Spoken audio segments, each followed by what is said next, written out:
নমস্কার, yoga therapist and ন্যাচারোপ্যাথিস্ট মোম বলছি। আজকের ভিডিওটা একদম সেভ করে রেখে দাও। এই ওয়েদারে যাদের ভীষণ শরীর কাহিল হয়ে পড়ছে, ক্লান্ত লাগছে, ভীষণ ঘামাচ্ছ, ফ্যান ছাড়া এসি ছাড়া থাকতে পারছো না, একদম তাদের জন্য আজকের প্রাণায়ামটা। না কি নাম? শীতলী প্রাণায়াম। নামটার মধ্যে একটা কুলিং এফেক্ট আছে, তাই না? সুন্দরভাবে দেখবে লাস্ট পর্যন্ত স্টেপ বাই স্টেপ। আমি দুভাবে করব, যার যেটা, কারোর ঘাড়ে ব্যথা থাকলে তারা কোনটা করবে, আর যাদের কোনো অসুবিধা নেই তারা কোনটা করবে। ভালো করে শুনবে, কারা করবে না। যাদের ঠান্ডা লেগেছে, সর্দি কাশি, শ্বাসকষ্ট হচ্ছে, বা যাদের প্রেশারটা লোয়ের দিকে, একটু কিছুদিন ওয়েট করো, নিজেকে ঠিক করে রাখো, তারপরে আবার এটা শুরু করবে। এবার দেখো স্টেপ 1 কি করবে। প্রথমে আমি জিভটাকে রোল করব। রোল করে এইখান থেকে আমি ব্রিথ নেব।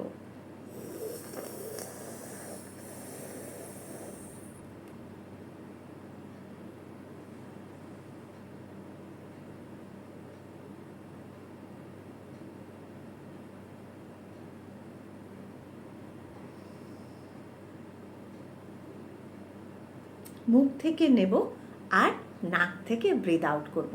নাম্বার 1, যাদের ঘাড়ে ব্যথা আছে তাদের জন্য এখন দেখালাম। এবার যারা করতে পারবে প্রত্যেকেই করতে পারো।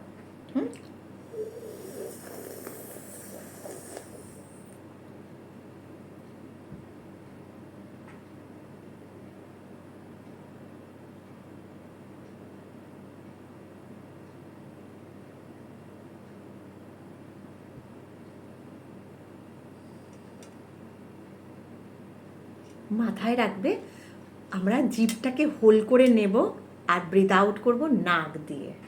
সবাই ভালো থাকবে, সুস্থ থাকবে। এটাই মনটা অনেক কুল করে দেয়, শরীরটাকে সবার আগে কুল করবে।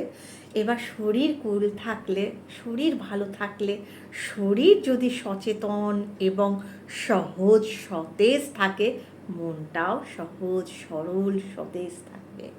সবাই ভালো থাকবে, সুস্থ থাকবে, আনন্দে থাকবে।